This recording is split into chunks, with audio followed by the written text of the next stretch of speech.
thought I did. Oh, no, we just did the whole podcast before you even hit record. Oh, it's a little warm up, dude. We're ready to roll now. Rehearse. Yeah. But I don't know, man. I'm glad we're finally having you back on, and I was wondering how.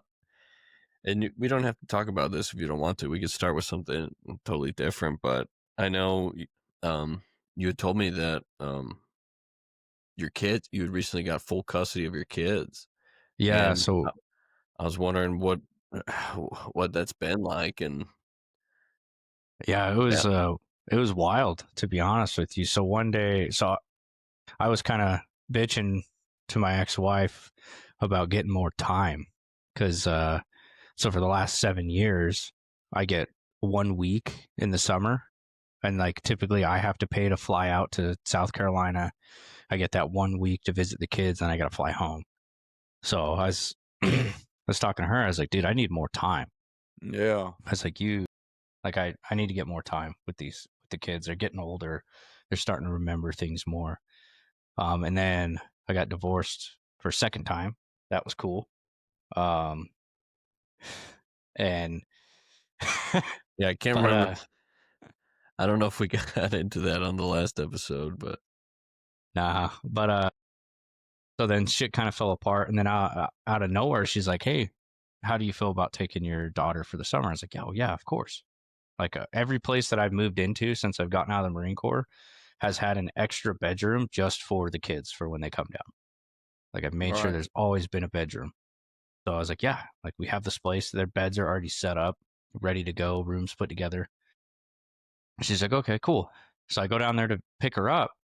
And then while I'm down there, she's like, hey, how do you feel about her staying down there indefinitely? I was like, yeah, of course. Yeah, I'll keep her down here.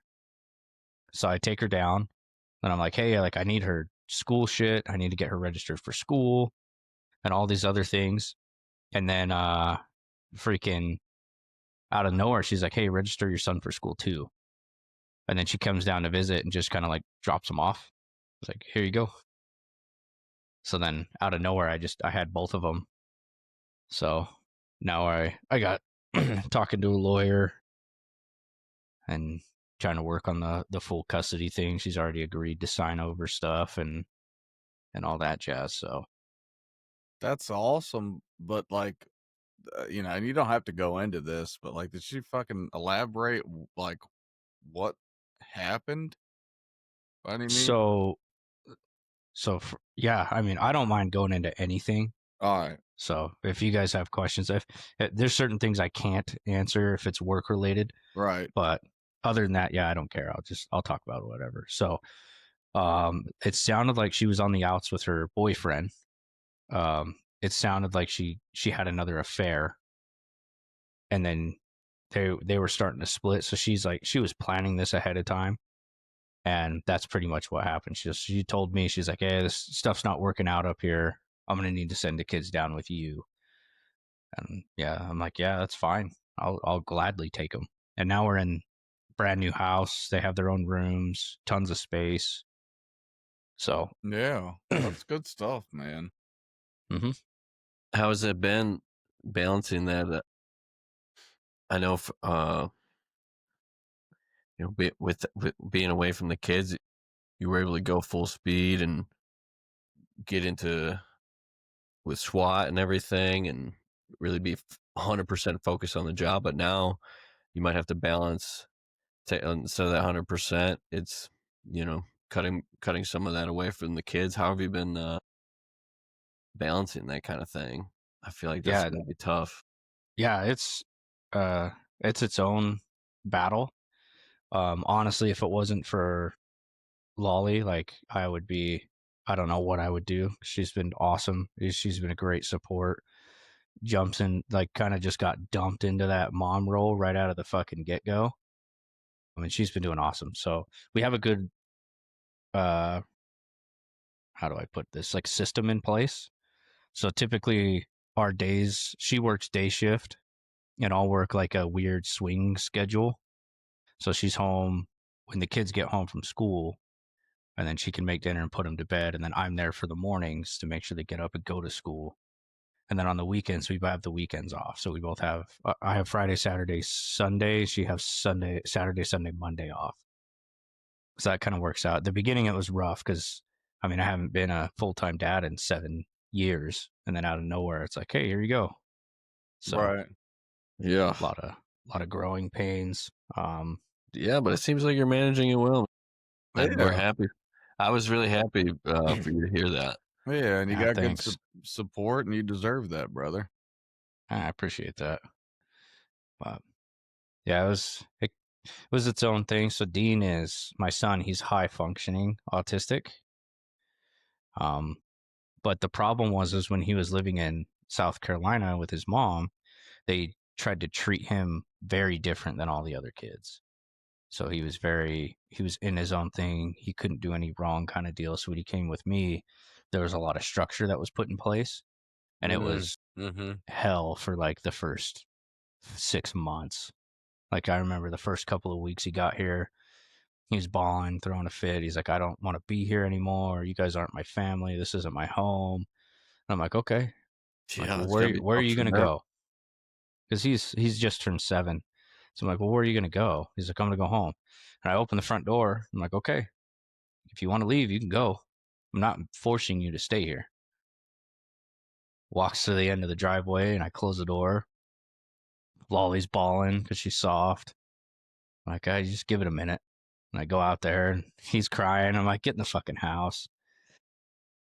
Bring him in, and I sit them both down, and I tell them, I'm like, hey guys, like my job is to be your dad, right? I'm not your best friend. There's going to be times you're going to hate me, and that's okay. As long as you guys can grow up to be good people and contribute to society, then I've done my job as a dad. And then you will realize all the stuff that I did meant something. But as of right now, my job is to be your dad. It's not Yeah. to be your best friend. Yeah, the long-term payoff of setting the standard, setting the structure, and all that is what matters instead of the short-term reward of being friends, because it's not gonna build ultimately a good person. You know what I mean? Mm-hmm. That's my thoughts on it too. It's the same thing. Got to be a hard ass to build a good person. Yeah. Well, and it was like, that's how my grandpa was. He was like my dad because you guys know my childhood now. Like he kind of took us in, and I was like, dude, this guy hates me. Like he's got it out for me. And then it didn't. It took until like I was almost getting ready to get out of the Marine Corps, and I'm like, holy shit! Like I wouldn't be here if it wasn't for him. Right. You know, he taught me all this stuff, and I took it for granted. And I was so angry. So when I got back, I made sure I like went and visited him, apologized for being a piece of shit as a kid, Yeah. and Well, then Yeah. just we all were. Yeah. yeah. Everybody's learning, growing up, trying to figure it out. There's no guidebook to any of this life, you know? Mm-mm. Everybody's just doing the best they can with the fucking hand they're dealt. Yeah. Mm-hmm. When you think about, I mean, I'm just getting started really with our girls are 1 now. They just passed the 1-year marks. I'm thinking about all those kinds of things of like what we're gonna teach them, and trying to balance of like having fun, because of course I'm gonna be the one running around at the park and stuff, but then also having to have that kind of structure because, like, from what you said, if they weren't used to that, and it was making things a lot worse for them. It seemed. Yeah. You better For freaking lock me, those cupboards. yeah, and for me, I'll just say like a son and a daughter it's two different experiences too for me. Like Mm-hmm. my son, I try to definitely more of a hard ass with him and you know, try to make sure that he understands certain things and all that, but like really Emily has kind of have to be that role for my daughter because it's harder for me with a little girl to be like that. So I can imagine for two Oh, little girls it's going to you're be being softer with yeah. her. I mean, it's just I feel like that's a normal thing that Yeah. happens in parenthood. Like, you know, I'm not gonna blast my daughter like I would my son because we're both guys. You know what I'm saying? It's like it's different. Yeah. You know what I mean? Like Yeah. I know the kind of standard or the kind of man that I want him to be, whereas like a little girl, I have no fucking Better clue really. You you know better what keep I her mean? You don't know better what kind of girl you'd want to be when you grow Yeah, up. exactly. I never sat down and thought about that. So, you know, it's you better really, start doing some damn push-ups. He's gonna be checking your ass in a few years. you know, yeah. Like I said, if I set the structure, she'd be fucking getting people in chokeholds by 2. So Yeah, I'd have the I best think for her. what works out so well for us is we have our two separate roles, right? So I'm the, for lack of better words, like I'm the enforcer. Like if somebody does something wrong and they need to be punished, it's dad's job, right? I'm in charge of that. Whereas Lolly is more of like the kind, nurturing person. So my daughter will go to her and tell her everything, right? Mm. And there's certain things she'll be like, "Hey, I don't want you to tell dad," and that's fine because I trust her. Um, but when they get in trouble, it's like, "Hey, dude, I'm gonna tell dad you're gonna be in trouble." But Yeah, and I that's think that works structure out. is important too. Yeah, because you can't have 2 people being hard asses, and you can't have 2 people being nurturers, Mm-hmm. or the system fails. Hmm. At least I think. Like I said, I don't even fucking know really either. I'm just figuring it out. Yeah. So speaking of figuring it out, I register my kids for school, and they're Well, I'm for nervous about this. I got like 4 years or something, whatever, but I'm nervous. it's kind of good, right? Because you kind of get the house to yourself again, and then you're like, oh, like you can hear your tinnitus because it's so quiet. That's all right. Grow You're to like, miss it. holy shit.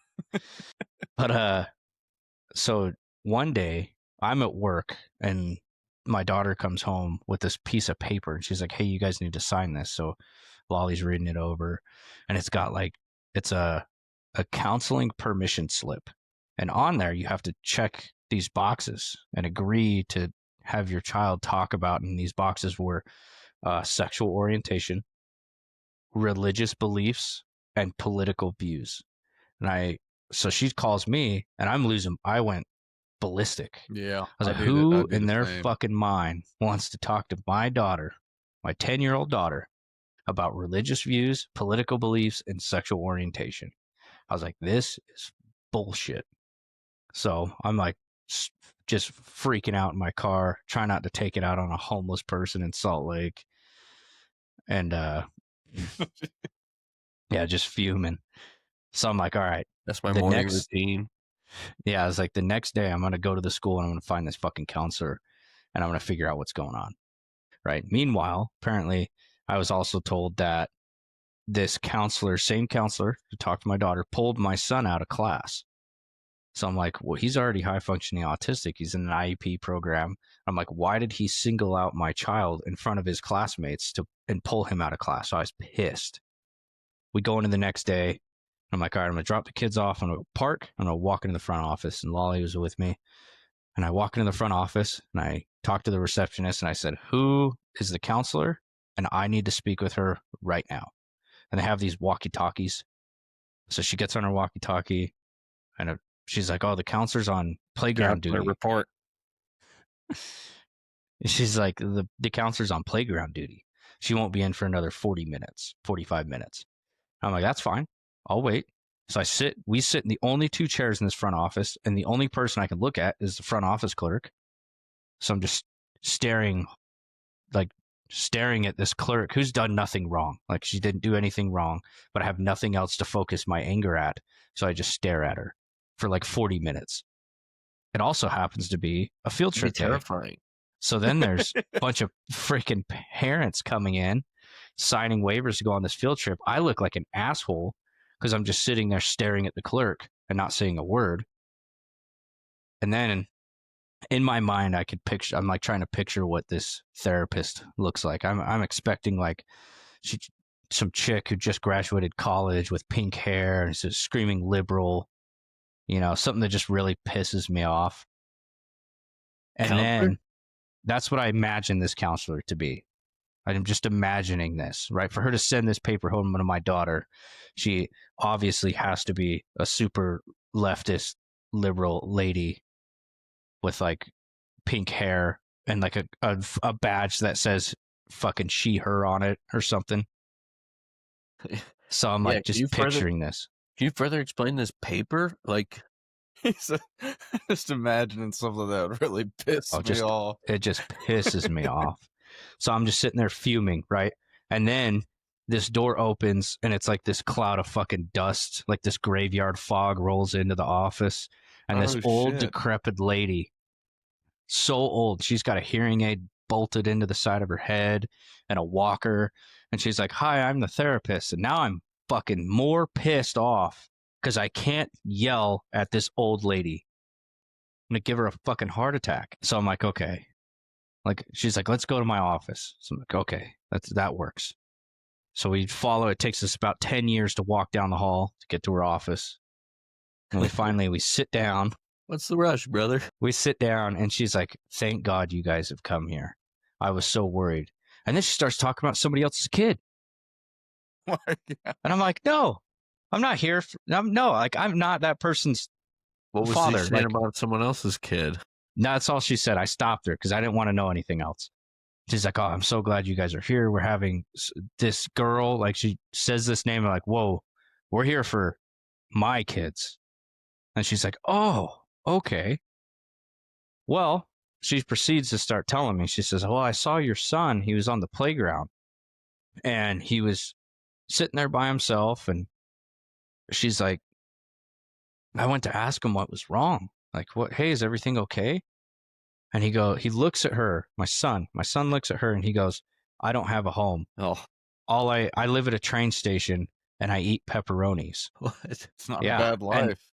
the problem is we used to pack him lunch and we would pack him pepperonis because he liked to eat pepperonis.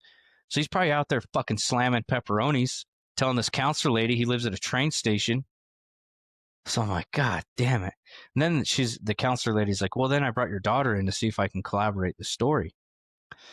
And she starts going off about all these other things, right? It's kind of irrelevant. But then this counselor asks, she's like, "Well, what do your parents do for work?" "Well, we have this rule because, the law enforcement profession is not a very high liked profession in today's society." So we tell her, like, "Hey, you don't need to tell all your friends we're cops." Like, you just leave that be. Well, she tells this counselor lady. So the lady's like, "What do your parents do for work?" She looks at her and goes, "I can't tell you." Oh, my gosh. So now we look like fucking human traffickers smuggling children up the railroads. Pepperoni. He's just feeding them pepperonis, dude. I'm like, holy shit. And I'm like, I swear to God, I promise we have a home. We don't need any support. I'm not smuggling these kids. That's weird that the schools, so they have like a therapist at the school. Uh-huh. That's crazy. Cause I remember like always there was like, the school counselor and all that. So is this like, Yeah, but not that. evolved? Never. It was never. We never had them when we were that young. Like, Not in the Yeah, elementary I schools. I don't don't remember think them. so. That's like a newer thing. And what's Yeah. like what? I'm confused with that for a 10-year-old. I remember Why the are they counselor going in like into high school.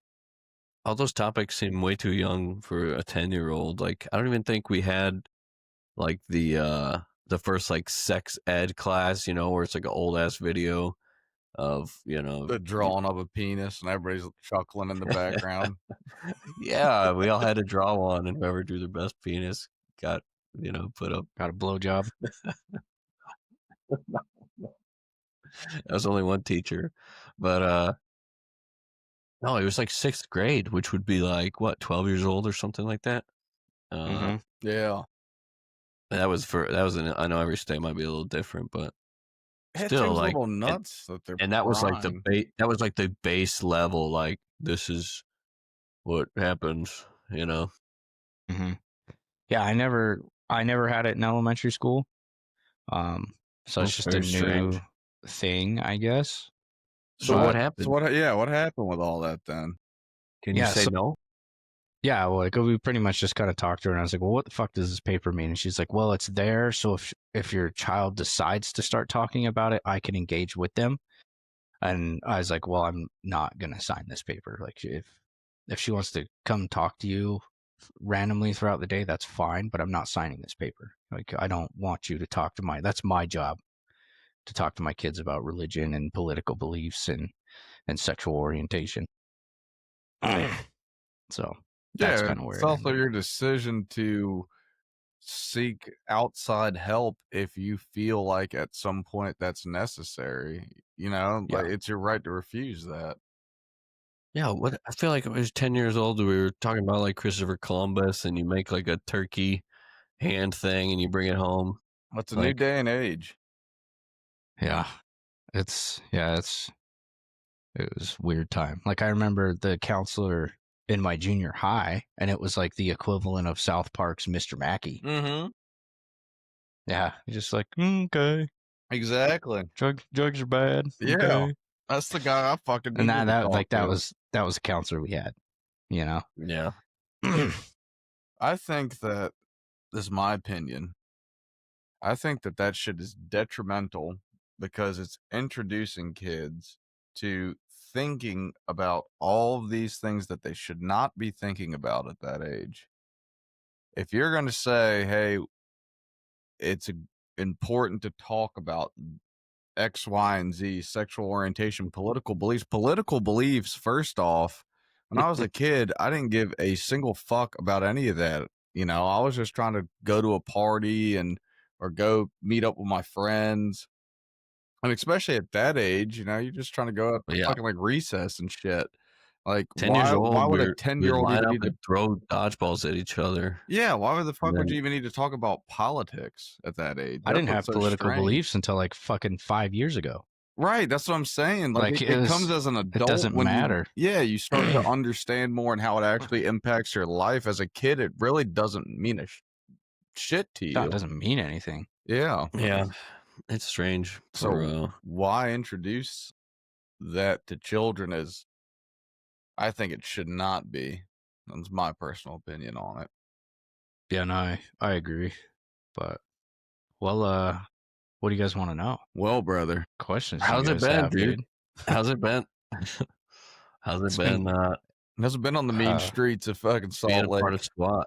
And yeah. I'll lead off with this. I talked to, our buddy Fletcher the other day, and he was saying we were both laughing about how it's after being, in the Marines, it's harder. We feel, and I'm sure people that just went to college as well might feel this part of life. It feels like it's harder to make friends, and the ones we already made, it's like, oh, that's all we need. So I was curious, like jumping now to this whole other profession and comparing like being part of a SWAT team to like being in an infantry platoon. Like, how are the guys you work with? Like, have you made a lot of friends and stuff?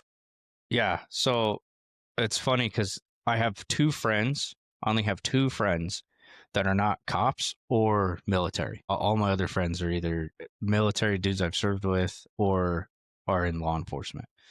But the way that I explain like street cop work is when you go into shift, it's like being on deployment for 10 hours and then going home. Hmm. Because then you have a lot of freedom, which is awesome, and discretion, which is great. Um, so there's times where when I was a newer guy, like there's a way you can look up all the wanted dudes in a certain area, like by zip code, and you can search up all the warrants that are issued out to people. And we just find the most violent dudes, like with the nastiest warrants. And then we'd be like, well, let's go set up on his house and see if we can catch him. Or let's go knock on his door, see if he answers the door. Because then if he answers the door, I can positively identify him. I can boot that fucking door in and go to town, you know? So it's like we were doing all sorts of wild hood rat shit out in the ghetto in the middle of the night. But it's funny because I remember telling people, I was like, yeah, I'm gonna go be a cop for Salt Lake. And a bunch of dudes were like started laughing. They're like, nothing happens there. Um, and it's a lot of like politics have a lot to say into that. Because when I first started, this was before COVID, right before COVID and the riots. Like dudes were getting shot every weekend. Dudes were getting shot, stabbed. I used everything in my IFAC within my first 6 months on my own in the street, like tourniquets, chest seals, packing wounds, um, everything. And it was wild. What kind of stuff is it? Gangs? Is it drugs? I mean, obviously those things go together, but who are all these people shooting each other? So a lot of it's like gang related or dope related. 75 to 80% is gang related or dope related. Either a dude gets ripped, like a drug deal gone wrong, two rival gang members. There's a lot of it. And then domestic violence is a huge one.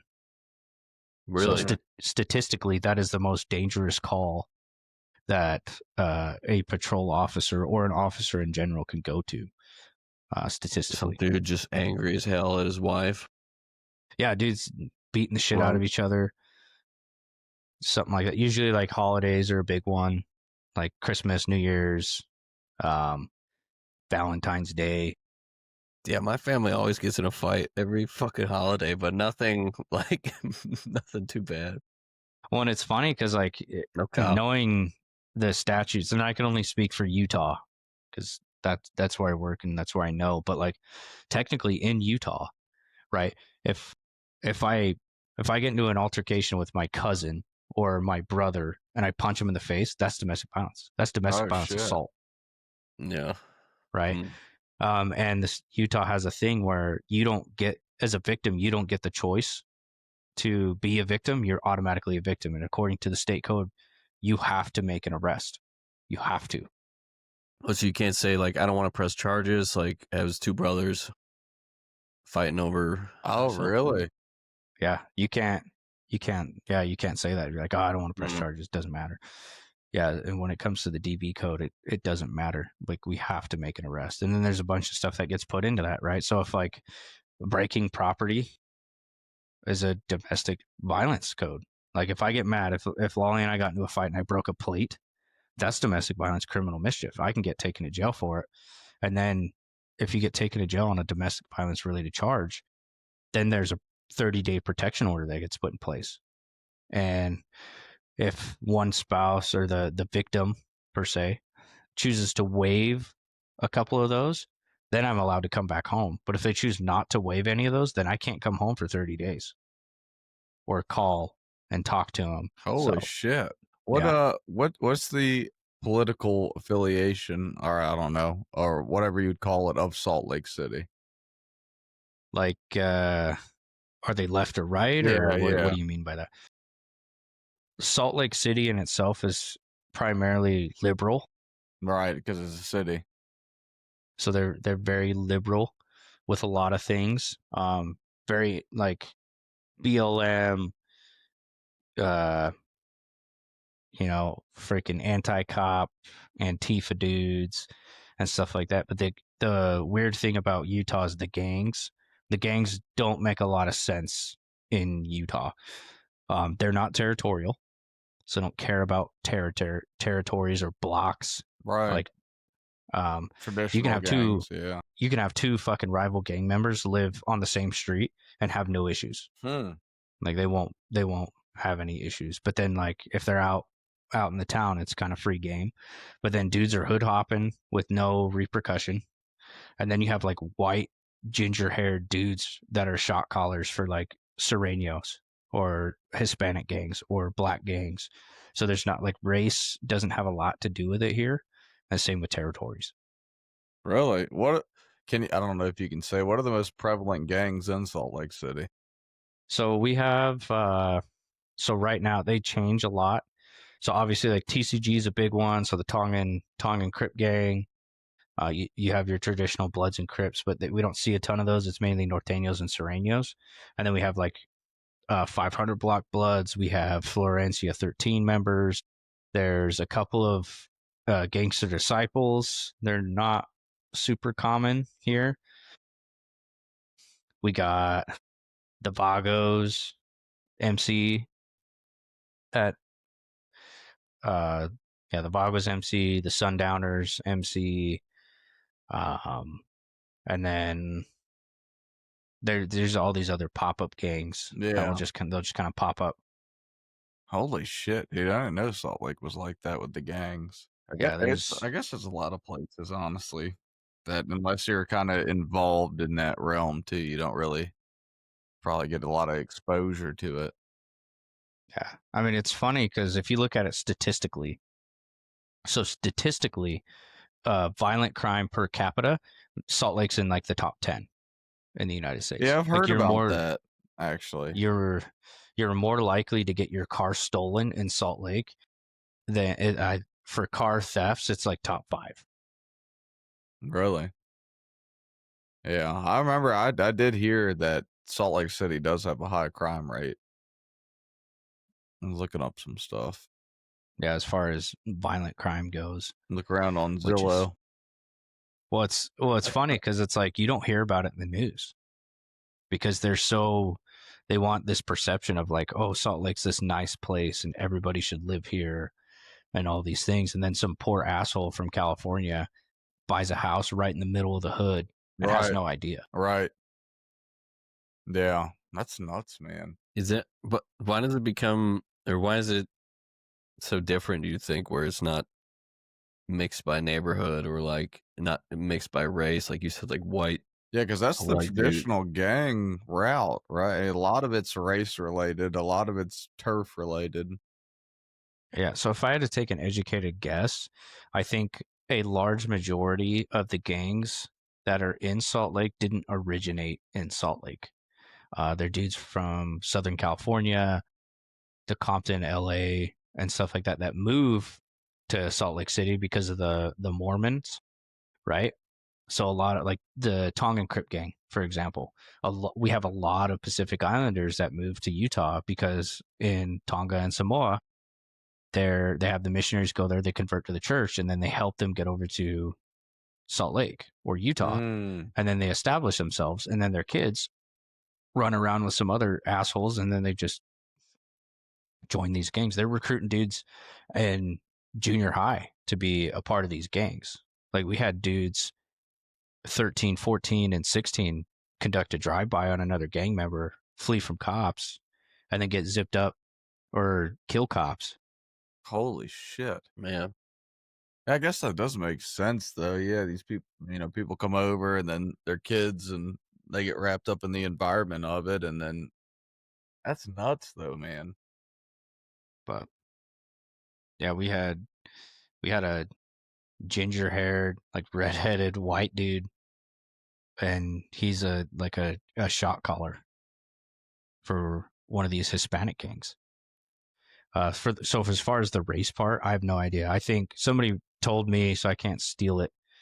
I can't remember who it was, but he's like a lot of these like ginger hair white kids or these white kids who are part of these gangs. The reason they're shot callers is because they have to prove more because they are different than the majority of this gang. So they have to prove themselves more, and in doing so, they're typically more violent. And then they end up working their way up. But we still have like SAC and SAW, the white supremacist groups here. They're not as big, or we don't deal with them as much. they kind Yeah. of stay quiet, but they're meeting up and saying some. Yeah.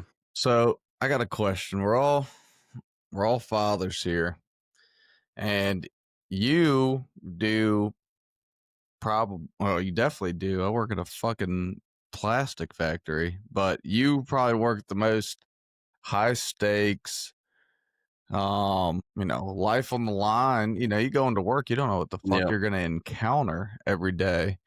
And for a lot of people, that brings on a lot of fear.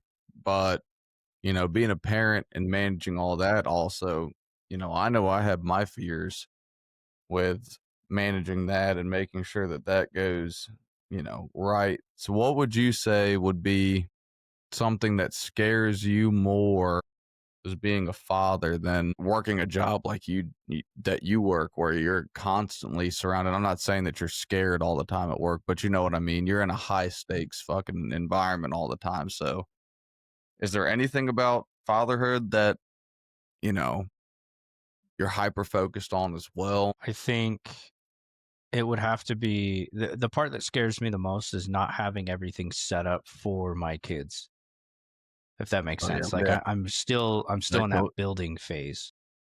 I totally can relate to that.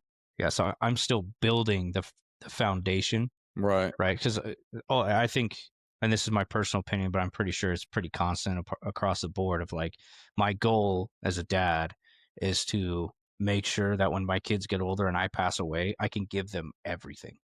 I right, can give them everything that they will ever need to continue on in their life and become successful. And right now, I'm still in that building phase. So the worst fear for me is like, yeah, if I don't come home, it's like I'm more worried about, well, what are the kids gonna do? right, Who's gonna yeah. take care of the kids? How are the kids gonna get taken care of? And stuff like that. So it kinda So I works think, into the job too, that mhm. having that high stakes job is yeah, it builds that. That makes sense. So I think that's my biggest fear as a dad, is to make sure that they're uh, set up for success in the future. If for some reason I'm taken away, are they going to be able to succeed? And who is going to watch after them? Right. Um, but for the longest time, like I don't like to, so I keep work and home very separate. I Yeah, don't, when I come home, if somebody asks me about work, I just, that was work. I'm home now. I don't talk about work at home. Um, and there's a couple of reasons for that. One, I don't want to compare anything, especially with my significant other. We both happen to work at the same place. She's an SVU detective. Um, so I don't want to compare. I don't want to be like, oh, my day was so hard. And then she's going to be like, well, my day was so hard. And I'm like, well, my day was harder than yours. And I don't want to do that. Hmm. mhm, And then the other yeah, thing is, for the longest time, my kids, once they kind of figured out what we did, because I wasn't very vocal about it, because they're so young, they don't understand it yet. They were terrified. They're like, "Oh, what if Dad doesn't come home? Like, what are we gonna do?" And they were like freaking the fuck out. So I'm like, "Well, Oh man. I don't want to have, I don't want them to have to live in fear of like, what if this happens?" Because in reality, it's like, I mean, statistically, you're more likely to die in a car accident than you are getting zipped up by somebody on the street. right, Right. Yeah, But it could happen to anybody. You know, people get unfortunate diagnosis. You know, just sitting mhm. at an office desk. Like it, it is. I think just.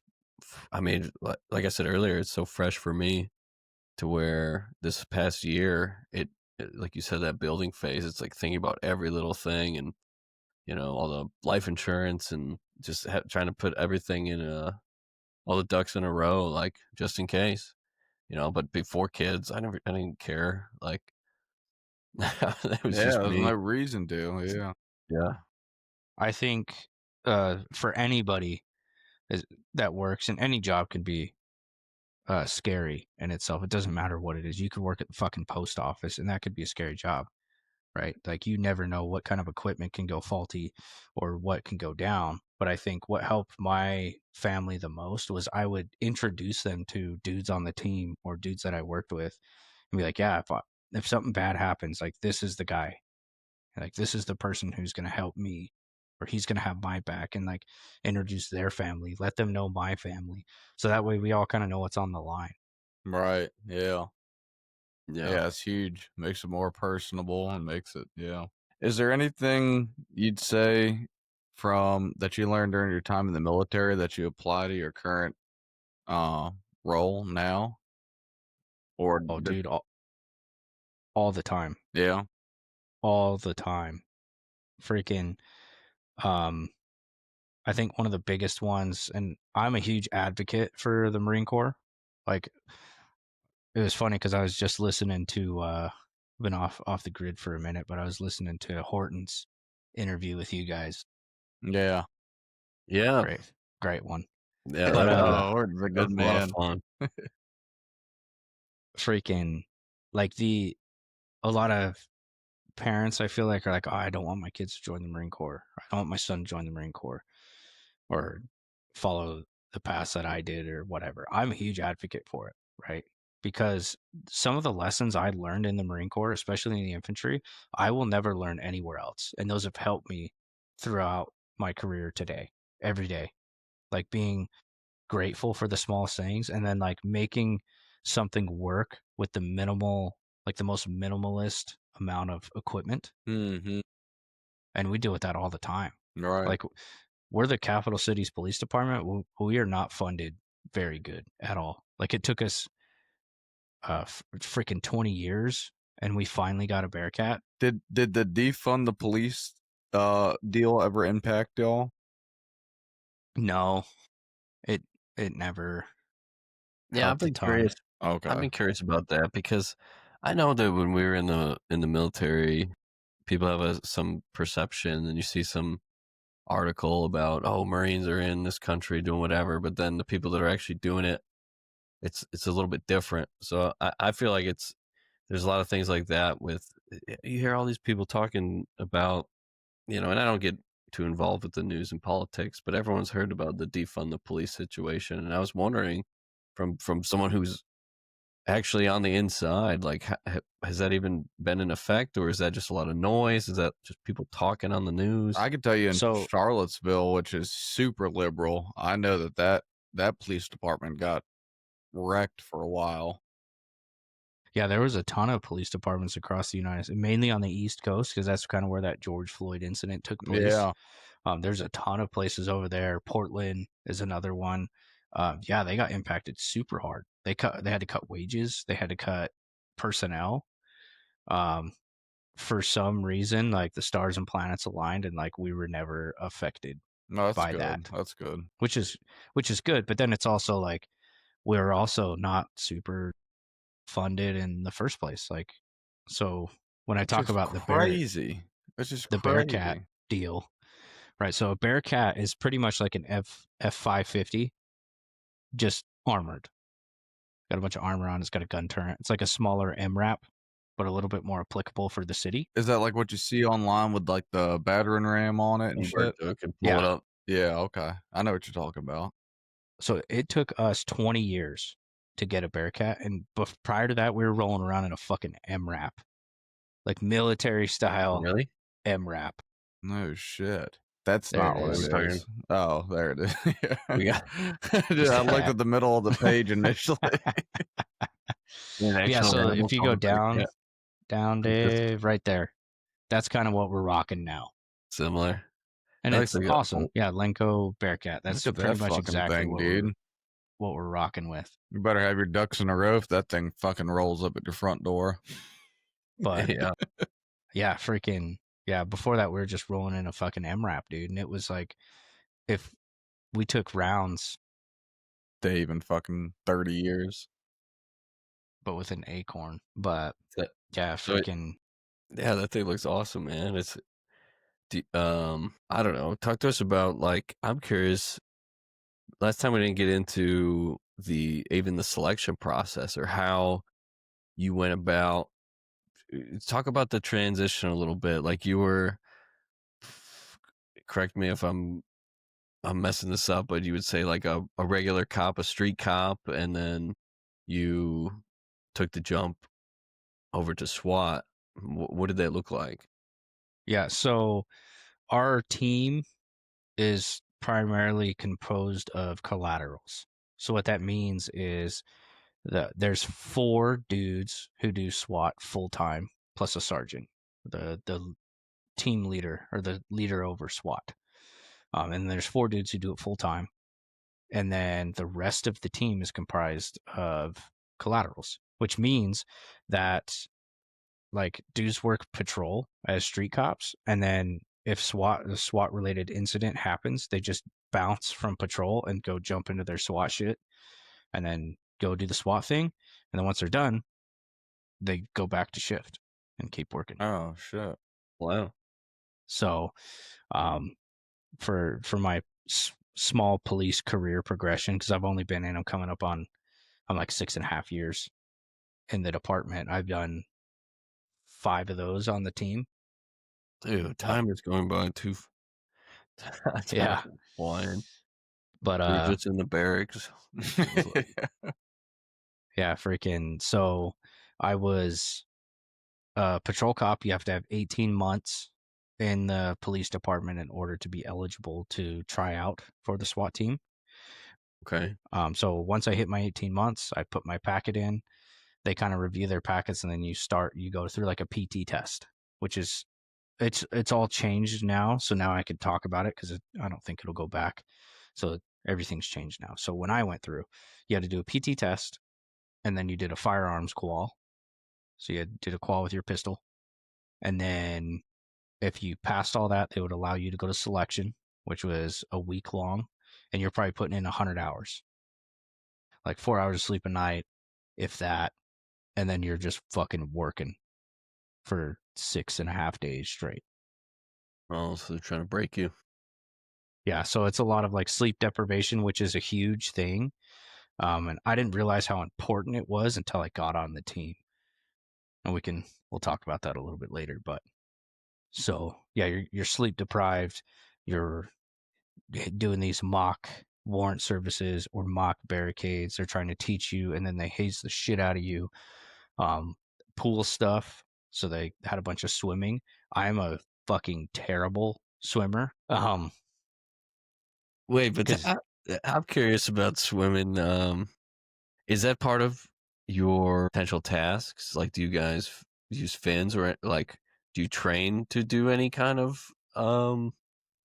swimming no, through Salt Lake? no, Or not at all. Through the Salt Zero. Lake. was that was just part of the So the uh reason they do it is because it's low impact. okay. So you're not going to hurt your joints swimming. So Right. they kind of help. But then you could really like, dude, some people like I found God at the bottom of the swimming pool, dude. Like They make you Yeah. swim in freaking gear and all that shit. Water humbles everyone. no, not in gear, but like you're dragging a 45-pound plate across the bottom of the pool. That's Dude, like fucking it's worse. fucking ridiculous. So definitely some funny stories, right? So I'm a terrible swimmer. I'm actually so bad at swimming, I had to go to the hospital during selection because I had fluid in my lungs. I had a lung infection because I inhaled so much fucking water just trying to Holy stay shit. above. Oh, yeah, I'd like so my first day there, right? We're doing the pool stuff, dude. I'm like we're treading water at 15 feet, and then they're passing around like this 5-pound brick. And one of my buddies I went through the academy with him, and we went through selection together. Like the brick would be 6 people away from me, and I'd start hitting him. I'm like, dude, get ready. Like it's coming, and I need you to help me. Because as soon as I grabbed the brick, I would just drop. I'd sink into Oh the water, man. and then I'd just Yeah. hold the brick Yep. above, and he'd grab it, and I'd just come up and gasp for air. Man, yeah. And then we did this like a buddy team like relay where like one person's down dragging the weight across the bottom of the pool, and then when they put their hand up, the other dude has to dive down and start dragging the weight. And I got paired with this dude who was a great swimmer, and I'm a terrible swimmer. As soon as he got paired with me, I was like, dude, I am so sorry that I'm your partner because I'm horrible. But yeah, it was like, and then one dude was like, yeah, dude, just use the 45-pound plate. It's way easier to slide across. My dumb ass says, okay. Dude, I was grabbing onto that thing and I wasn't moving an inch. Wasn't moving at all, dude. Just trying everything I had. But yeah, I ended up going to the hospital. And that was a funny story. So I'm in my old Marine Corps uniform because they say, hey, bring old uniforms because they're going to get wrecked at SWAT school. So I was like, yeah, I wore my own Marine Corps camis for the Yeah. last time. Nice. And so I show up to the hospital and it's in Salt Lake City and I'm dirty. I haven't showered all day and I don't have my wallet. So the doc drops me off. He's like, hey, bro, just go check in. I'm going to park the car. I'll come meet you in like 15 minutes. I'm like, all right, cool. So I walk in there and I talk to this receptionist and I'm like, hey, I was with the Salt Lake City SWAT team doing some selection stuff. We were in the pool and like I inhaled a bunch of water and it's hard to breathe. And she looks at me and she goes, well, you have your ID? It's like, no. She's like, oh, okay. I look like a homeless dude in fucking Marine Corps uniform Oh yeah, you just got out of that. What are trying to those get into the stores fucking called? hospital. The stores that they had off base you can get all the fucking bootleg shit from. Yeah, like the General Army Navy store. Yeah. Yeah. That's You just took a exactly what trip I looked there. like. Yeah, that's exactly what I looked like. And she's like, oh, okay. She slides me a piece of paper. She's like, write your name down and go sit. So I'm like, fuck. So I sit down. He finally comes in. So I'm like, okay, I have a dude. He can vouch for me. Like, I'm not homeless. This is real. I promise. And then we talked to a nurse, and I have to tell the story like 7 times, right? I was like, hey, I was at SWAT school selection. We are doing pool PT. I inhaled water. I almost drowned. And now I'm here because it's hard to breathe. Well, we get to the final stage. I'm in a freaking doc room. The nurse comes in. She's a good looking nurse. She's flipping through these papers, and she looks down at the paper. She looks at me, and she looks really fucking confused. And she looks down and she goes, so it says here you were drinking water and then just inhaled it. I What? said, no, for the love of God, no. Like, I know how to drink water, I promise. But yeah, they did an x-ray, took my blood. Yeah. Apparently I had a lung infection, and then fucking told them to send me back. I wanted to keep going and ended up completing the school. And then um, I was fortunate enough to get picked up on the team, and going back to like the Marine Corps stuff that passed over. So my first year on the team, well, you go through like a probationary period, make sure you're a good fit, and then you can get invited. So they have different specialties on the team. So they have snipers, they have breachers, um, they're spinning upper ropes team. But because of my Marine Corps experience, like I wanted to be a breacher. So I showed a heavy interest in that, got invited out to go to breacher trainings, and then got certified. But all the math was still the same, which helped me a ton because I didn't have to relearn anything. Oh yeah, like news and all that shit. Mm-hmm. Oh no Yeah, way. news, calculations, all that's still the same. So it helped me a ton. So I was like, oh, yeah, dude, this is cake. That's Yeah, awesome. we could explain for people listening that he's talking about math calculations when working with explosives and calculating how far people would need to stand away from that door to not get hurt by the blast. Yeah, and there's a couple of different things we have to do, which isn't much. You have to calculate internal overpressure. So like, even if I'm at the minimum safe distance, if I'm in a hallway, am I going to be is the internal overpressure of this hallway going to cause damage to me? All right, Like bouncing off calculations the like that. walls and all that. Mm-hmm. Right, because I could see you doing a lot more work, in a picture in Salt Lake City, big apartment buildings, a lot of Yeah. internal hallways, low income areas. People are in, these compacted All apartments. right, you gotta think if you're Um, gonna impact the next room over and all that shit. Yeah, it's it's been a blast, dude. We're a busy team, so we're hitting about 2 ops a week, sometimes 4, sometimes 1, but average is about 2. So we're hitting 140 100, not 140, 115-ish was last year. So we're on track to hit 140 So operations for this year. you said like when you first started, you could like, and I'm sure you still can, but you'd look up people with like a bunch of warrants, the most violent people.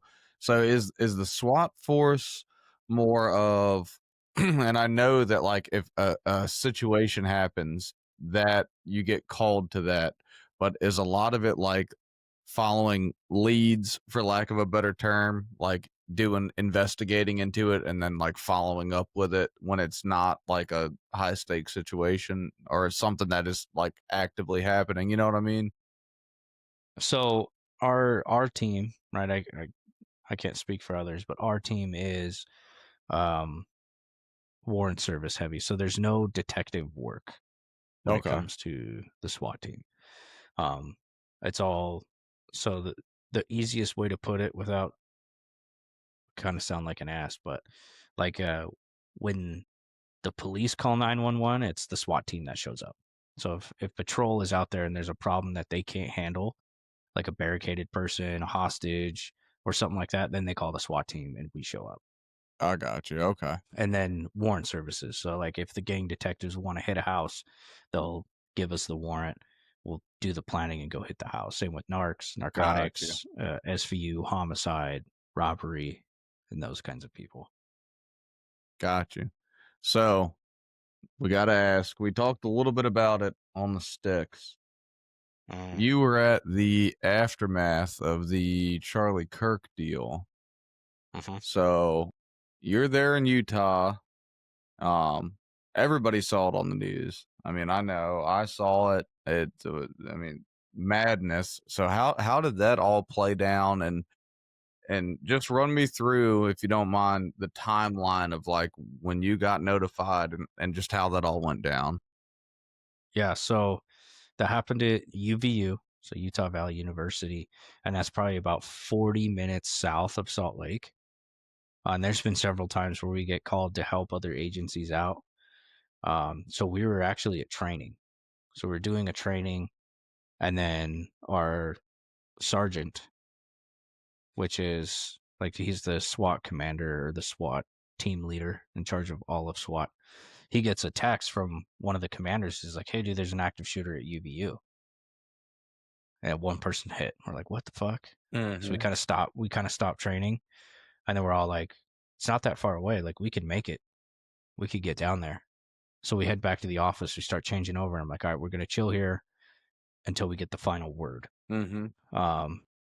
So and then so hindsight's 2020. Apparently the SWAT commander's son was running that event and heard the rounds go off, so he texted his dad. So he found out before anybody else did. Okay. So we got the word. And then so we're kind of chilling. We're like just sitting there fucking twiddling our thumbs in the office, like waiting for them to unleash us so we can go down there and do something. And then all of a sudden they're like, Charlie Kirk got hit. And I've seen his YouTube videos and stuff online. Like I watch him. Great dude. In my personal opinion, he's a good guy. So we're like, what the fuck? And then the first video came out, and I didn't know he was sitting. I thought he was standing. So when the first video I saw came out, I thought he was standing. I was like, oh, it got hit him in the neck. I was like, he probably lived. You could probably live through that, because normally, like when you see dudes get hit, if they're standing, they buckle and kind of hunch forward, and then they drop, or they'll like lock forward, or their knees will give out and they'll just hit the ground like a fucking sack of potatoes. So I'm like, well, if he's standing and that happens, like that doesn't look too bad. Looks survivable. And then I saw it from another angle, and I'm like, oh, fuck. Like he's done. Yeah, the video I saw, dude, was like right up on the action. And I was like, dude, he's fucking it was a horrible video to watch. And I was like, man, that was it. I mean,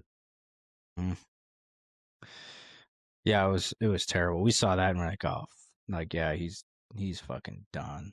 But we end up getting the call. We're like, hey, head down to UVU. So we're like, all right, we'll throw our shit on, hop in the car, start running down there. We have the privilege of being able to like use our lights and sirens, so we turned that 40-minute drive into like 20s. Just hauling ass on the freeway trying to get down there. We get down there, it's a mess, dude. There's probably 50, 60 cop cars right at the entrance. So like I get out, throw my shit on, start running up, and then I'm like by myself, and I'm like, I don't know where the fuck anybody is. So I'm like looking around trying to find a dude so they can tell me like where do I need to go, what can I start doing. Our TAC commander shows up and he's like, all right, hey, we're all going to gather here. And so they're like, hey, like we don't know where the shooter is. We don't know if he's hunkered down at one of these facilities. These UVU is a big college campus. So like we don't know if he's hunkered down. We don't know what the fuck's going on. So we're like, all right, cool. So we get the team. We finally get together. We start clearing the basketball stadium or their training area. Clear through all that. And it was kind of a trip. Like it was almost like fucking Ready or Not. Like, right. Dude, I've had a few of those moments. But yeah, like we hit this restaurant. Like open this random door and then boom, it's a fucking restaurant. We're like, oh shit. Like tables are set, there's napkins all folded nice, there's food still on the table. Like dudes just got up and left. So we're like, okay. Everyone left. Yeah, they just got up and fucking bounced. Yeah, that's gotta be an eerie feeling. you guys are guns up, clearing out basketball court and restaurant. Any good food left behind?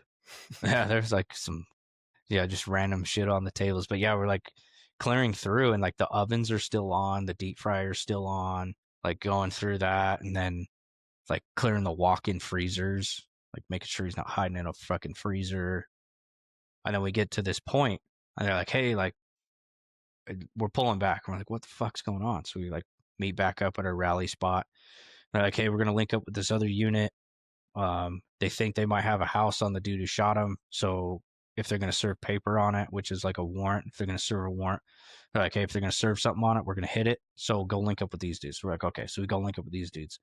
Now we're just fucking sitting, waiting for something to happen. And then the part that kind of pissed me off the most was like, I think it was the director of the FBI posted. He's like, "Oh, we got the shooter. We got him." And then we're all looking at each other like, dude, he's still out there. Like the first dude that they arrested wasn't involved in the shooting. Right. Yeah, So I we're think like, there was Were you a guys guy. in the loop on all that info too, like with comms between the different departments there and all that stuff? Like, did they? I yes guess and they had like no. their local police force there at UVU, and did they have like a campus police too? Yeah, so they had no, it was just the dudes who worked down south Okay. that responded to it.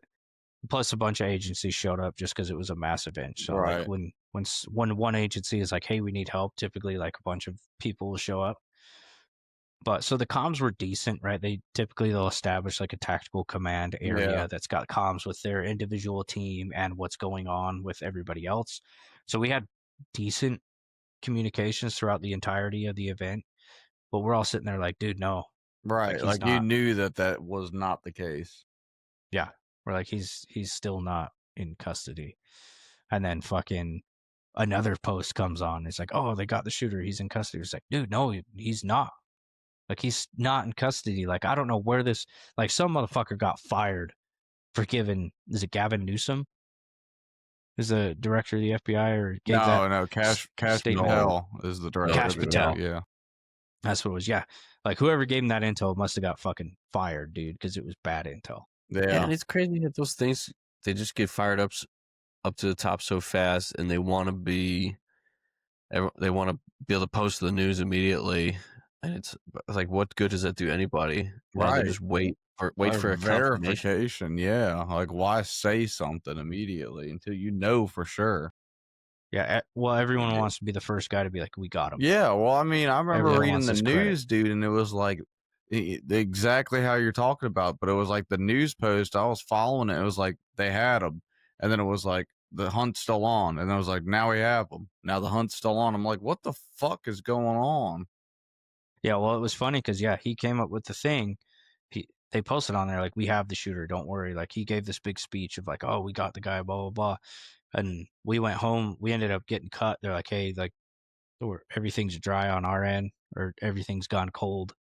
So just bounce. They ended up flying in an FBI team.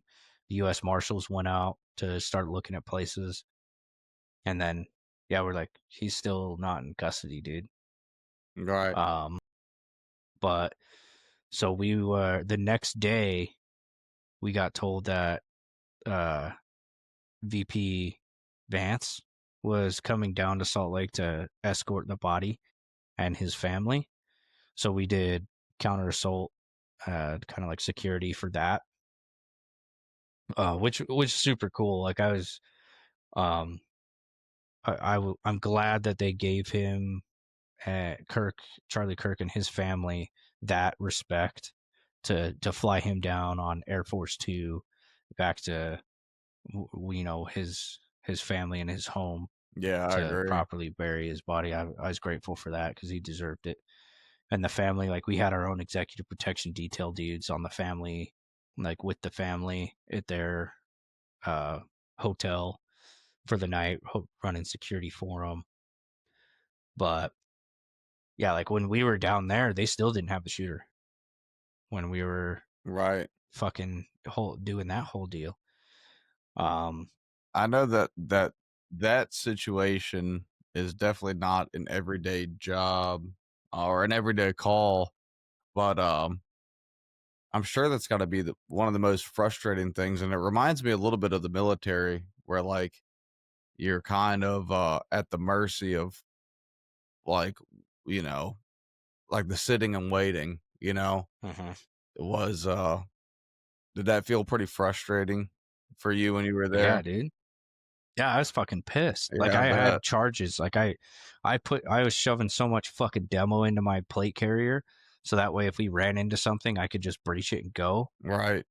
And it was just like Like getting just your getting. brakes pumped every 10 20 30 minutes or whatever, and then you're hearing this wrong info, and you're like, no, we know, but you can't do anything about it. Mhm. Yeah, I'm sure that was Yeah, it frustrating. was super frustrating. But then, yeah, he ended up turning himself in Yeah. the day after. Yeah, freaking.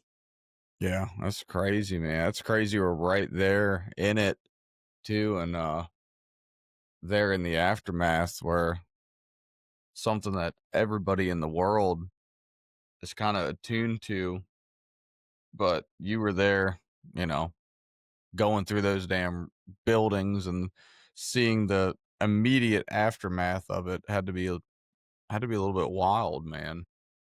Yeah, I think we had another one a few months ago. It was at a No Kings protest in Salt Lake City where there was a shooter. Yeah. That one was fucking wild. But yeah, that one was it was weird. It was kind of funny because one of my buddies, we walked in to sit in our stage, and he's like, "Dude, you made the cover of New York Times." I was like, "What the fuck do you mean?" He's like, "Yeah, they got a picture of you on New York Times." Well, I fucking find this picture, dude, and I look like I'm fucking 310 because I'm Oh, standing let me behind check this a pull. big ass fucking MRAP. Yeah, where's it at? See if I can pull it up. Yeah, let me see here. Yeah, that's crazy with the protests though. Do you guys train for like riot control? Or is that a Yeah, different kind of unit's job or yeah, no, like so every patrol officer is trained on riot stuff, and I don't know if you guys can see that, Oh, let but me see. it's kind of blurry. Yeah, Yeah. I look like I'm fucking 410. where's that at? I can pull it up on here too. There we go. I sent them to you guys. Um, Oh, I yeah, hate looking so at it right now, but I we appreciate. were. No, you're good. We were doing. They had a planned protest. We were aware of the protest, so they put the SWAT guys in a couple of trucks that have like ballistic windshields, and kind of kitted us out. We were in our plate carriers, and our job was like if anything crazy happened, we would go support. So we're just kind of floating around the city. And I remember sitting there, and I didn't hear the gunshots ring out, but I saw probably about 1,000 people because there was about 10,000 at the protest. So there's about 1,000 people running through the fucking street. And we're like, dude, something's going on right there. And then dude, the driver punches it into drive, and we start hauling in, and then we're trying to like split the fucking Red Sea, Mm. like driving through all these people. And then we get the radio. They're like, "Hey, dude, active shooter. Somebody just got hit." So we get up, we dismount. People are pointing in this direction, so we start running over to that direction. Um, and it was weird because uh, people just fucking laid down. So at the beginning, I thought I was stepping over bodies. Right. Like I thought they were all dead because they weren't moving; they were just laying there. So I'm like, Oh, oh, like frozen. so we're like, well, I'm following a trail of bodies. Like this is obviously where the fucking shooter went. So I'm like stepping over bodies. There's people clumped up in a corner. And we're like, hey, like get the fuck out. Like you guys need to go. And then we hit a corner. It's a hallway, and then we hit a dead end. So we're like, fuck. Like he must have had a key to get into this parking garage or something. Like we don't. Like everyone's pointing in this direction. We're like, we'd have no idea.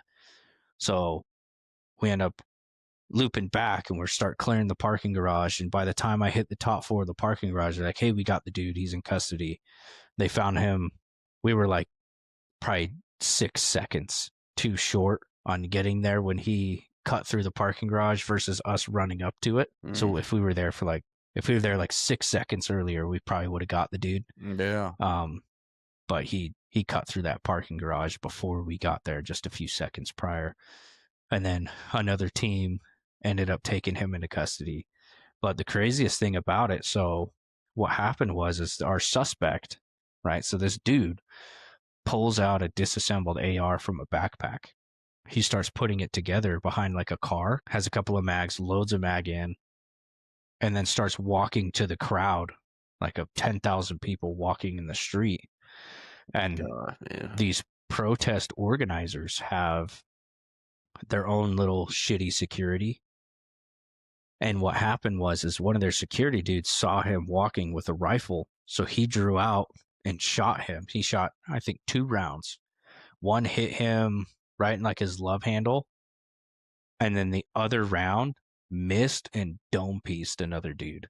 Like a random Holy innocent shit. civilian. Yeah, so that dude that was laying down in that photo, that was That's the the dude that innocent got dude. hit. Yeah, he got domed by their security. Oh my gosh, man. And apparently he was a big deal. He was like on Project Runway. Like a big influencer in Utah. Really? The guy The guy that got shot? Mm-hmm.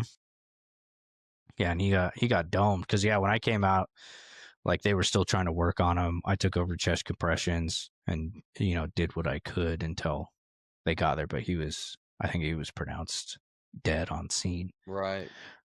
But yeah, like dude shot one round, hit him in the love handle. Next round hit that dude in the dome.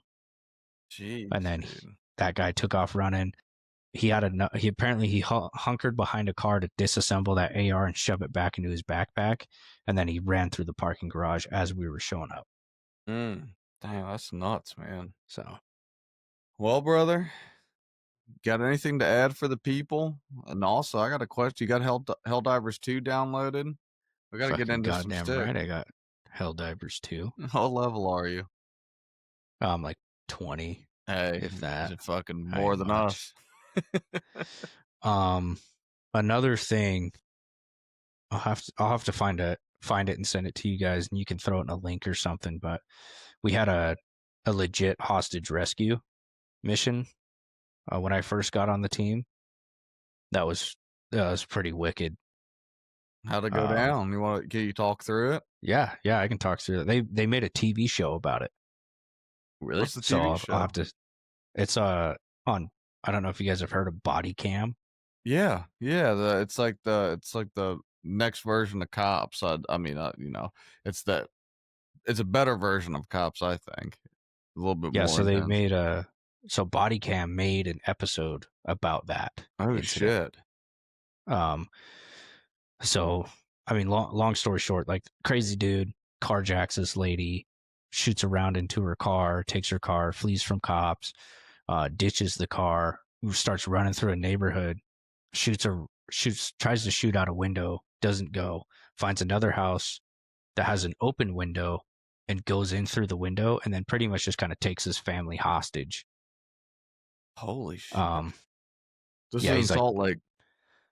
Not in Salt Lake. It was just north. Oh, okay. So in Utah, it's in Bountiful, which is just north of Salt Lake, and it's typically a nicer area. So yeah, he takes this whole family hostage. One of the daughters who was sleeping in the basement. She ends up like coming upstairs, seeing the dude with the gun and her family on the couch, and then she runs back down, escapes out the window, and then runs into cops. And then wow, the dad said he had work, and then the dude let him go, and then he ran into cops and was like, "Hey, this motherfucker's at the house." But the dad left it. So the show explains it a lot better. But typically, so what happened was, yeah, let's watch it. Is so like the dude has his family, like so he finds the mom first, then daughter comes home from boyfriends, her and boyfriend show up, and then they find dad who is sleeping, like wake him up or what have you, and so at one point in time, the dad was like, "Hey, dude, I have to go to work. If I don't show up to work, they're gonna think something's up." So it's like, okay, like go get in the car, go to work. So he lets him go, and then when he leaves, he runs into cops because they're searching the neighborhood for this dude. And then so we we get to that point. So we get called. So we did a warrant service that night. Got done at about 2:30 in the morning. I go home, sleep till about 5 o'clock, and then I got the page to go do this. So I got like a couple hours of sleep. Then we're doing a hostage rescue. So we get there. And I was a newer guy on the team, so kind of a funny story was one of the team leaders comes around. He's like, "Hey, I need some volunteers." And I'm like, "I'm the new guy on the team. I get it. I volunteer. I'm thinking I'm going to be running like water bottles to containment, Yeah. like just resupplying dudes if they need it." So he takes me and this other new guy and he brings us up to another team leader. And he's like, "Hey, bro, here's your two." This guy looks at me and this other guy and he goes, "Is there anybody else?" Oh shit. Oh, yeah. So I'm Yeah. like, "Cool, It fucking makes you thanks, feel guy." great. But so I got attached to their breach team. That was going to place a charge on the door to make that entry if shit went south. But so we're on the side of this house, and what ends up happening is they're like, "Hey," they call into this dude, our negotiators, and they're like, "Hey, we need you to show us a sign of life. Like, you need to show us that the family in there is still alive, and we'll work with you." What they were doing was trying to get him to poke his head out of the door so our snipers could take a shot. Mm-hmm. So dude opens the door and looks out, and there's no cops in the front yard. They're all on the sides of the house. So my buddy, the dude who took the shot, is a good friend of mine, but he said the dude looked really confused. So he looked out and he kind of looked left and he's looked really confused. And then when he looked right, he took the shot and it hit him like right in the top of the head and kind of scalped him and like just blew up the top of his head. But I remember sitting on the side of the house and I heard the sniper shot go. And I'm like, "Oh shit, like, hey, like we need to go." So we start running up to the front door. Apparently his body landed and pushed the door closed.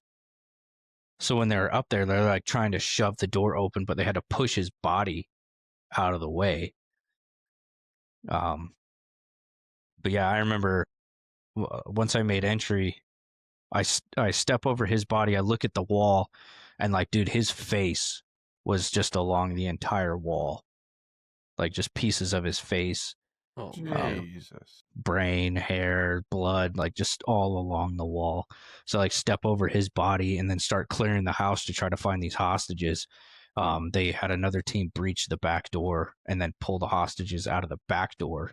And I remember walking back and seeing one of the hostages. He was sitting in the ambulance in like the 1,000-yard stare, and he had a piece, like he had a cut right here. And at first I thought it was the piece of the dude's skull that got embedded in his cheek. But it was a piece of the jacket from the round. So it hit him and the jacket kind of fragged out. Oh, And then man. a piece of it hit him right in the cheek. It's like it was a tight piece of shrapnel. Yeah, tight hostage shot. But wild. that show is wicked. Like I'll have to send you guys a link. You could throw a link in the Yeah. bottom Send us of the this. episode link. But they did a great job explaining that. How have you been doing with encountering all these kinds of things in your job, man? Like, I know in the last episode we did with you, we had talked about a point in your life when your mental health was like at its lowest. But I mean, I've never seen you look better than you are now. So it's interesting that even though you're going through all these difficult things in the job, it's like having this sense of purpose and this drive has been good for you. But maybe you can explain it further. Yeah, I think that was a super low point, but it was because I didn't find my purpose and I didn't have a strong support system. I think is what caused the aftermath to kind of unfold on that. I firmly believe I was put on this earth to do a very specific thing, and this is one of those things. This is what I was put here to do. Be on this podcast. To be on this podcast. Everything in life is just mounted up for this moment. Yeah. But and Not like having bad. a good Not bad. support system, Yeah. like being able to, because I'm I don't know what's the word. I'm spoiled in a sense of like my significant other has the same job per Yeah. se with some major differences, but we both work in the same career field. That if I come home and I'm like, dude, work fucking sucks, she'll be like, okay, I get it, and she understands it, and that's Mhm. hard. Like that is one in a million, and it doesn't matter where you work. Like it's hard to come home and try to explain to somebody who doesn't work in that career field what struggles and difficulties that you've had throughout the day and talk to them. They can sympathize for it. They can be sympathetic and of like, I could try to feel what you're feeling based off of my experience, but in reality, I'm never going to know what it's like to feel that way because I'm not you. Mhm. Um, so we have a good thing, but at first it was hard, man. Like there was times where I'm doing chest compressions on a gunshot victim and my buddy's got to pull me off and he's like, hey dude, they're fucking done. There's nothing you could do. Um, Kids are a hard one. Yeah. Like I hate it. Those are the hardest ones for me. Um, I can't but even imagine. and then yeah, freaking so like having that one day, hopefully when it gets cleared, if I'm fortunate enough to have a repeat, I'll talk to you guys about my shooting. But as of right now, I can't talk about it. We'll circle back on the next one once everything's hashed out. No. But yeah, having a good support system. If that's anything that I could preach to anybody who listens to this, or maybe somebody who's going through something shitty, don't expect anyone to know exactly what you're going through because everyone is unique and every situation is unique, but have that support system of people who can sympathize with you, people who understand it or might have been through something similar, and be open about it. Don't shut dudes off or be like, oh, fuck you, you haven't done this. How am I supposed to talk to you if you haven't done this? But I guarantee you there's somebody out there who's been through something similar or damn near identical that can help you through that. Words of wisdom, brother. Yeah, man. What are you doing to keep yourself sane? I know for me, I always fall back to fitness. Some people need to go run at full speed instead of taking a fucking pill. But you guys got a good weight room over there? Yeah, they got a good gym. I don't take anything. I don't take sleep stuff just because I'm on call 24/7. I can get called out right now and have to bounce. So I don't take sleep stuff. Yeah. The most I ever take is like an ibuprofen. But yeah, gym stuff, working on stuff in the garage, and Like hitting the fucking sticks. Triple H over there, dude. But yeah, hitting the sticks. Like I love to Yeah, play dude. video games, but That's I where play we're. when I put the kids to bed and I hit the sticks, dude. That's my getaway. Well, I think it's Yeah. about fucking time we'd drop in. I just unlocked level 10 on Super Hell Dive. Hell yeah. You got some Yeah. fucking bugs to show some democracy to. Gotta spread democracy. Yeah. Yeah, well, I think we thank you, could man. This is kill a little time. it's been a good conversation. I think Yeah. you've been Yeah. the reoccurring guest, man, and had words of wisdom and been Well, we got extremely real, and it's fucking a great time, brother, to talk to you. So thank you again. Yeah. we got to do it more regularly. Yeah, we got to We've get been back into it. we've been in the trenches. We got babies everywhere, but I mean it's getting easier, and now we're getting our Be system reaching down out more. Yeah, that's good. I love what you guys are doing. I think it's great. I think it's good to have somebody, especially some people don't ever get the opportunity to tell their story. I'm blessed and fortunate. I'm grateful that you guys have contacted me. I love doing it. I do it fucking every month if you ask me to, but I'm sure people get tired of hearing me talk, which is fine. Well, I love the stories, and this whole thing started thinking about the people. For me, it was like with my grandpa. I only knew him as an older man, and all his stories is just what I can remember. And I tell people the jokes he had, but I don't have a video of him telling the jokes himself. And I like that we're kind of building this this logbook or whatever you want to call it. This we'll look back in 30 years and laugh at it or make fun of ourselves, but it's gonna be cool to have. Yeah. Yeah. Yeah. Yeah. That's awesome. Real quick with everything's been going good with your kids and all that. Tell us just one thing you're really happy about with both of them right now, or like with in each of their lives. I When they watch this 20, 30 years from now. I am super grateful for the amount of maturity that they have. Right? Like I try to talk to them like adults. If they're in trouble, we sit down and we talk about it and I explain why.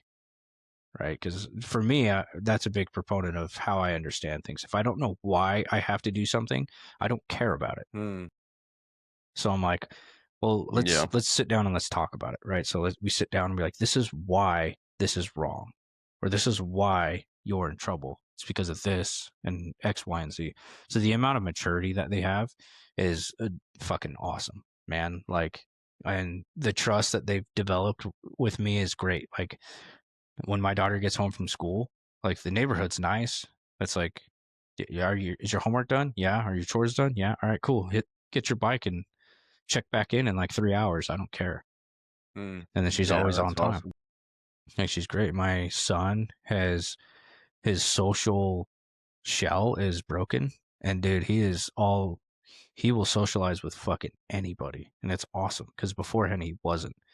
But he's got some kinks to work out because he'll go up and be like, "Hey, my name's Dean Greenfield, and I have teeth." I'm like, "Fuck yeah, brother!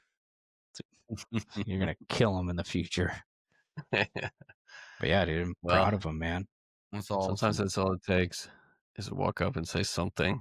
Nowadays, nobody's talking to anybody, man. We started doing this swim class with the little babies, and man, all the parents are the worst part of it. The dads are sitting in the audience on their phones, fucking playing games and looking at stocks. Or yeah, dude, it's getting bad out there. And I go to my son's soccer game, and people are like that too. And I'm like, you're fucking we got to pass on a missing better example, dude. Our fucking generation's getting a moment. bad rap.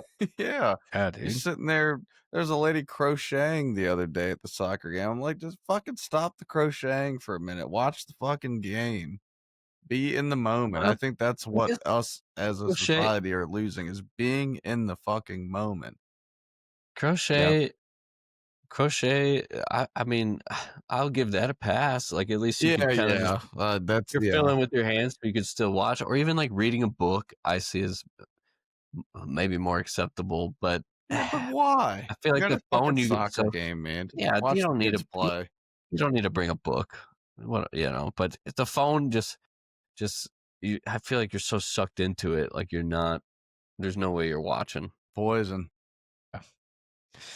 Yeah, I agree. People are losing sight of that, man. Nobody lives in the moment anymore. They live through social media.